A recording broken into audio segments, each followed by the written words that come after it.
Bismillah ar-Rahman ar-Rahim.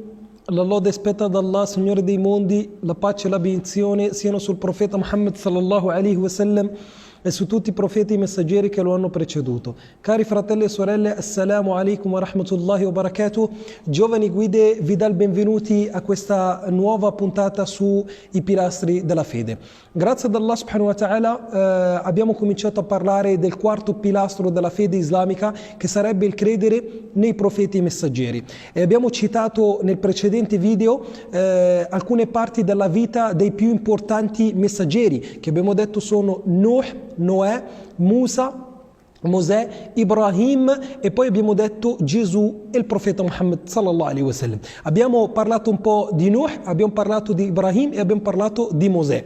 E non parlerò del profeta Muhammad sallallahu alaihi wasallam perché stiamo già dedicando delle lezioni intere e una serie di video in cui parliamo in modo dettagliato della biografia del nostro amato profeta Muhammad sallallahu alaihi wasallam. Per chiunque dei fratelli e sorelle volesse conoscere qual è la vita del profeta Muhammad può ritornare a questa serie di video. E questa puntata inshallah me la ritengo una delle più importanti puntate che faccio in questa serie dei pilastri della fede. Dedicherò, come vi ho promesso nel precedente video, questo video a parlare di uno di questi 5 importanti messaggeri, che sarebbe Gesù. Perché ho voluto soffermarmi su Gesù una puntata intera? Perché ovviamente ci sono molte divergenze su Gesù, soprattutto dalle due più diffuse religioni monoteiste, che sono il cristianesimo e l'islamismo. L'Islam dice che Gesù è un profeta e un messaggero, è uno dei migliori messaggeri. Invece il cristianesimo, alcuni affermano che Gesù è addirittura Dio e in altre opinioni invece lo considerano il figlio di Dio. Ovviamente si ritrova la persona a non capire qual è la verità e non sa cosa seguire, una persona che non ha delle basi solide e delle fonti autentiche a cui può ritornare al fine di conoscere la verità. È per quello che ho deciso di lasciare questa puntata, una puntata che non è dedicata solo ai musulmani, ma è dedicata a chiunque volesse conoscere la verità su Gesù. E oggi ho deciso di non portare prove dal Corano e di non portare prove dalle parole del profeta Muhammad sallallahu alaihi wasallam. Perché questo? Perché ovviamente molte persone che non sono musulmane non credono nel Corano e non credono nella sunna del profeta Muhammad sallallahu alaihi wasallam, quindi loro non vorrebbero prove da queste fonti, ma ovviamente cercano la fonte dalla Bibbia. Perché ovviamente uno che è cristiano crede nella Bibbia e nei Vangeli, quindi vorrebbe prove evidenti che dimostrano la verità di Gesù da queste fonti. Infatti ho cercato, tramite un'approfondita ricerca, di estrapolare dai vari libri della Bibbia la verità di Gesù. Innanzitutto anche nella Bibbia è stato riportato che Dio è unico e non c'è più di un Dio. Questo è stato riportato nel libro di Isaia, capitolo 44, verso numero 6, dice: così dice il Signore, io sono il primo e io sono l'ultimo e all'infuori di me non vi è un Dio. E così è stato riportato dal Vangelo di Marco, capitolo 12, versetto numero 29, Gesù rispose: il primo comandamento è questo, ascolta Israele, il Signore, il Dio nostro è l'unico Signore. Ed è stato riportato dalla lettera dei Corinzi, la prima lettera, noi sappiamo che un idolo nel mondo è nulla e che non c'è alcun Dio fuorché uno solo. Quindi in tutti i libri è stato riportato che Dio è unico solo. Ma ovviamente uno potrebbe dire: Gesù è pieno di Spirito Santo, è per quello che viene considerato Dio.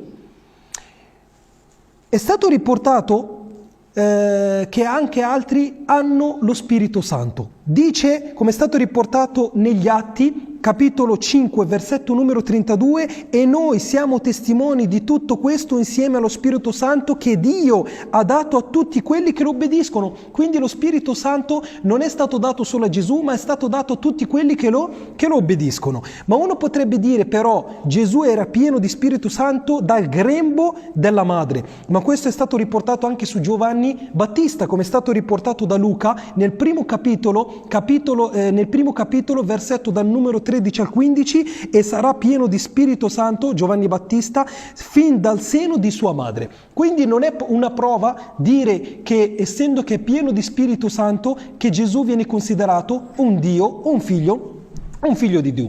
Uno potrebbe dire no, Gesù viene considerato una divinità in quanto ha fatto tanti miracoli. Tra questi miracoli che lui ha sfamato 5.000 persone con 5 pani e 2 pesci. Ma questo miracolo è stato riportato in un'altra parte della Bibbia, come è stato riportato nel secondo libro dei Re, capitolo 4, versetto 44, che c'è stato Eliseo che ha sfamato 100 persone con soli 20 pani e alcune spighe di grano. Dice, li mise loro davanti, mangiarono e ne avanzò, secondo la parola del Signore. Quindi il dire che questo miracolo può essere una dimostrazione per dimostrare che Gesù è Dio, diciamo che nella Bibbia sono state riportate altre figure, tipo in questo di Eliseo, che hanno fatto questi miracoli ma non vengono considerati dai cristiani divinità.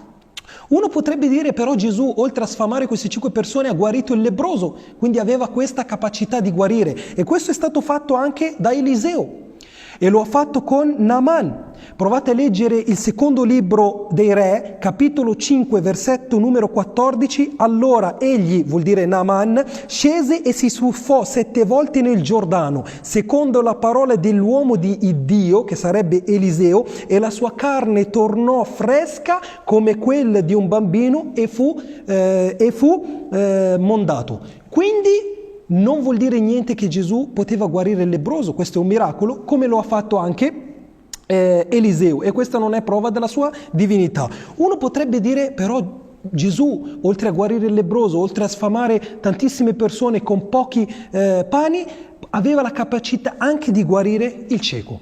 Questo è stato fatto anche da Eliseo. Ed è stato riportato dal secondo libro dei Re, capitolo 6, versetto numero 17, ed Eliseo pregò e disse, Signore ti prego, apri gli occhi a questi miei servi perché vedano. Ed il Signore aprì i loro occhi ed essi videro. E si dice di più addirittura su Eliseo, che aveva anche la capacità di accecare le persone, come è stato riportato nel secondo libro dei Re, capitolo 6, versetto numero 18, e gli aramei si mossero contro Eliseo e egli pregò il Signore dicendo, ti prego, colpisci d'abbaglio gli occhi di questa gente, ed il Signore li accecò. Quindi Eliseo, oltre a guarire il cieco, aveva anche la capacità di rendere una persona cieca, cosa che non aveva invece fatto Gesù. Quindi questa non è una prova valida per dire che Gesù, per rendere Gesù una divinità. Uno può dire, però c'è di più. Oltre a guarire il lebbroso, a guarire il cieco, Gesù aveva una capacità che può essere considerata divina, ovvero quella di risuscitare il morto. Ed è questo è stato provato anche dal Corano, che Gesù effettivamente ha risuscitato la figlia di una madre. Però diciamo che anche Elia è stato riportato che ha risuscitato un morto. Questo è stato riportato nel primo libro dei Re, capitolo 17, versetto numero 22. Ed il Signore esaudì la voce di Elia e l'anima del fanciullo ritornò in lui e rivisse dopo che è morto. E questo lo fece anche Eliseo, come è stato riportato nel secondo libro dei Re, capitolo 4, versetto 34. Quindi questa questione che Gesù ha risuscitato un morto l'ha fatto anche Elia e l'ha fatto anche Eliseo, quindi non può essere una prova per dire che Gesù era una divinità. Però uno potrebbe dire, che mi sta guardando, che io ne sto citato Eliseo, però questi hanno fatto questi miracoli pregando Dio e non con le loro capacità, perché molto spesso hai detto Elia ha pregato, Eliseo ha pregato Dio e Dio lo fece. Questo è stato fatto anche da Gesù. Gesù non ha fatto niente da lui stesso, come è stato riportato anche nel Corano ed è stato riportato anche nella Bibbia. Vi do una prova, è stato riportato da Giovanni, capitolo 5, versetto 30, dice Gesù: io non posso fare nulla da me stesso. Parole che non hanno bisogno di essere spiegate. Ha detto Gesù, testuali parole, Giovanni, capitolo 5, versetto numero 30, io non posso fare nulla da me stesso. E dice, come riporta Luca, capitolo 11, versetto numero 20, ma se io caccio i demoni con il dito di Dio. Quindi Gesù stesso ha dimostrato che lui non ha guarito il cieco e non ha sfamato i poveri e non ha guarito il lebbroso e non ha risuscitato il morto se non con il permesso di Dio, perché ha dimostrato e ha detto: io non posso fare nulla da me stesso. E io vorrei chiedere ai miei amici cristiani: ha mai citato Gesù in tutti i libri della Bibbia? Ha mai detto Gesù: io sono Dio, adoratemi? Se Gesù fosse stato effettivamente Dio, queste parole le avrebbe dovute dire in vari passi della Bibbia, perché questa è la base del credo islamico, è la base del credo cristiano, ovvero che Gesù è Dio e deve essere pregato, deve essere invocato, deve essere e ci dobbiamo avvicinare a Lui. Se fosse stata questa la verità, allora in tantissimi passi della Bibbia dovevamo leggere: io sono Dio, adoratemi, prosternatevi a me, invocatemi e così via. Ma Gesù ha fatto il contrario invece. Il contrario ha fatto Gesù. Ha detto che non deve essere adorato. E questo è stato riportato da Matteo, capitolo 15, versetto numero 9. Dice Gesù: invano essi mi onorano, insegnando precetti quali non sono altro che comandamenti di uomini. Questa è la verità di ciò che è stato riportato su Gesù dopo che è stato elevato da Allah subhanahu wa ta'ala. Ripeto le parole perché sono effettivamente la verità che dimostrano tutto ciò che viene detto su Gesù adesso, che viene detto che è Dio o che è figlio di Dio. Ripeto, Matteo, capitolo 15, versetto numero 9, dice Gesù: invano essi mi onorano, mi elevano sopra i gradi che in realtà io sono un profeta, un messaggero, invece loro mi rendono Dio e figlio di Dio. Invani essi mi onorano, insegnando precetti quali non sono altro che comandamenti di uomini. Come vi avevo detto io precedentemente quando abbiamo parlato dei libri che sono la Torah o il Vangelo, vi ho detto che questi sono stati modificati da esseri umani per motivi di politici, sociali, interessi economici e così via. Ed è stato riportato anche che Gesù in vari passi della Bibbia ha dimostrato che Dio è più grande di lui, e questo dimostra evidentemente che lui non è Dio. È stato riportato da Giovanni, capitolo 14, versetto 28. Ascoltate: il Padre è più grande di me. Cosa vogliono dire queste parole? Il Padre, che sarebbe Dio, è più grande di me. Ma se Gesù è Dio, perché dice che il Padre è più grande di lui? Quindi se lui è Dio, chi è il Padre? E perché? E se lui è Dio, allora perché il Padre è più grande di lui? Questa è una domanda che ci dobbiamo fare. Ed è stato riportato in Marco, capitolo 12, versetto numero 29, dice: il Signore, il Dio nostro, è unico Signore. Il Signore, non Gesù, il Signore, il Dio nostro, è l'unico Signore. Ed è stato riportato da Marco, capitolo 15, versetto 34, ha detto Gesù quando è stato crocifisso, ha detto: mio Dio, perché mi hai abbandonato? La domanda è: ma se Gesù fosse stato lui Dio, ed è effettivamente questa la verità che Gesù è Dio, allora chi sta chiamando Gesù? Secondo voi Gesù, se fosse stato Dio, avrebbe chiamato in questo modo sulla croce: mio Dio, ma chi sta chiamando Gesù se lui è Dio? Mio Dio, perché mi hai abbandonato? Perché mi hai abbandonato? Quindi Gesù non era un Dio. Ed è stato riportato da Luca, capitolo 23, versetto 46: Padre, nelle tue mani affido il mio spirito. Questo è Gesù. E ha citato anche Luca, capitolo 5, versetto numero 16: ma egli si ritirava in luoghi solitari e pregava. La domanda è: chi pregava Gesù? Chi pregava? Se lui fosse stato Dio, quindi chi pregava? Chi pregava Gesù. Alcuni possono dire: però Younes, noi non crediamo che Gesù sia Dio. E da qua siamo usciti dalla teoria, abbiamo dimostrato effettivamente che Gesù non era Dio e non poteva essere assolutamente Dio. Ma alcuni possono dire: no, Gesù non è Dio, Gesù è figlio di Dio. E veniamo a questa teoria e cerchiamo di analizzarla tramite alcuni passi della Bibbia. Ovviamente vorrei innanzitutto dire una cosa molto importante che forse molti non sanno. La parola figlio di Dio non va presa letteralmente, perché se no dobbiamo anche analizzare i vari versetti in cui dicono che altre persone sono figlio di Dio. La parola figlio di Dio non va presa nel vero senso della parola, ma è una metafora che vedremo. Perché se vogliamo considerare la parola nella Bibbia, considerarla nel vero senso della parola, perché altre persone nella Bibbia stessa sono stati chiamati figli di Dio. Quindi anche questi devono essere chiamati figlio di Dio nel vero senso della parola.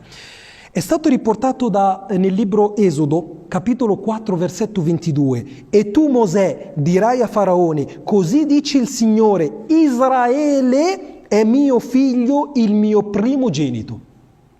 Quindi in Esodo abbiamo capito che Israele viene considerato un figlio, addirittura viene considerato primogenito, il primo figlio. Poi è stato riportato in Geremia, capitolo 31, versetto numero 9. Io sono per Israele un padre ed Efraim è il mio primogenito. C'è qualcosa che non va. Nel precedente verso è stato riportato che Israele è il primogenito. Adesso è stato riportato che Efraim è il primogenito. Chi è il primogenito? Non si sa. Poi è stato riportato anche da Deuteronomio, capitolo 14, versetto numero 1, voi siete i figli del Signore il Dio vostro. È stato chiamato Israele figlio di Dio, è stato chiamato Efraim figlio di Dio, e sono stati chiamati tante altre persone figli di Dio. Quindi la parola non va preso nel vero senso della parola. Uno potrebbe dirti no, però Gesù è l'unico figlio generato di Dio. Non nel senso è veramente stato generato Gesù. Questa è la differenza tra la parola figlio di Dio di Gesù e gli altri figli di Dio che ti dicono no, è l'unico figlio generato. Diciamo che è stato riportato dai Salmi capitolo 2 versetto numero 7. Promulgherò il decreto del Signore. Egli mi disse, figlio mio sei tu, Davide, oggi ti ho generato. Usciamone fuori. Non possono dirti che è l'unico figlio generato Gesù, perché è stato riportato in Salmi capitolo 2 versetto 7 che è stato detto a Davide, oggi ti ho generato, testuali però, oggi ti ho generato. Quindi questa teoria non regge che sia lui l'unico figlio generato. Quindi la parola figlio di Dio non va preso nel vero senso della parola, ma va presa in modo metaforico, nel senso che chiunque viene amato da Dio viene considerato figlio di Dio. Da dove hai preso queste parole? È stato riportato da Matteo, capitolo 5, versetto dal 45 al 48. Affinché siate figli del Padre nostro, siate dunque perfetti come è perfetto il Padre Celeste. Parole chiare. Volete essere considerati figli di Dio, nel senso volete essere amati, volete essere vicini a Dio, quindi cosa c'è scritto? Affinché siate figli del Padre, quindi non siete ancora figli del Padre, ma se volete essere figli del Padre, siate dunque perfetti come è stato perfetto il Padre vostro celeste. Quindi la parola figlio significa amore, affetto e vicinanza a Dio, come è stato riportato anche nella seconda lettera di Corinzi, capitolo 6, versetto numero 18, e sarò per voi padre e voi mi sarete figli e figlie, dice il Signore Onnipotente. Questa per quanto riguarda la questione che dicono coloro che considerano invece Gesù non Dio ma figlio di Dio. E vorrei dire di più, è stata citata nella Bibbia una figura più potente e più meravigliosa e più straordinaria di Gesù, che viene chiamata Melchizedè. È stato riportato negli Ebrei, capitolo 7, versetto numero 3. Senza padre, senza madre, senza genealogia, che non ha principio di giorni, né di fine di vita, assimilato quindi al Figlio di Dio, rimane sacerdote di continuo. È mai stato rappresentato Gesù in tutta la Bibbia con queste caratteristiche, senza padre, senza madre?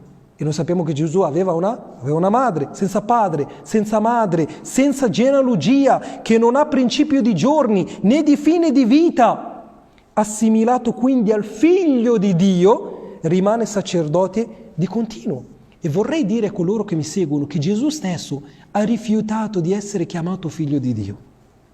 Come è stato riportato da Luca, capitolo 4, versetto numero 41, da molti uscivano pure i demoni, gridando e dicendo: tu sei il Figlio di Dio, ma egli, Gesù, li minacciava e non permetteva loro di dire tal cosa, poiché sapevano che egli era il Cristo, non era Figlio di Dio.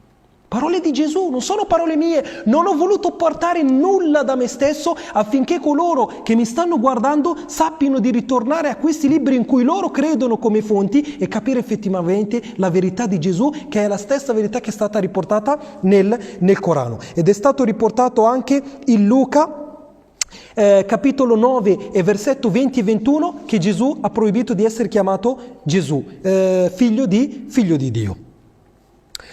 Gesù fu chiamato invece profeta, ed è questa la verità di Gesù, perché Gesù non è né Dio, come abbiamo visto, non è neanche figlio di Dio, come abbiamo visto, ma è un profeta e un messaggero. E questa è la verità su Gesù, che è stata riportata dal Corano, ma è stata riportata anche nella Bibbia. Dacci capitoli. Giovanni, capitolo 6, versetto numero 14. Ora, quegli uomini, visto il prodigio fatto da Gesù, dicevano: questi davvero è il profeta che deve venire nel mondo.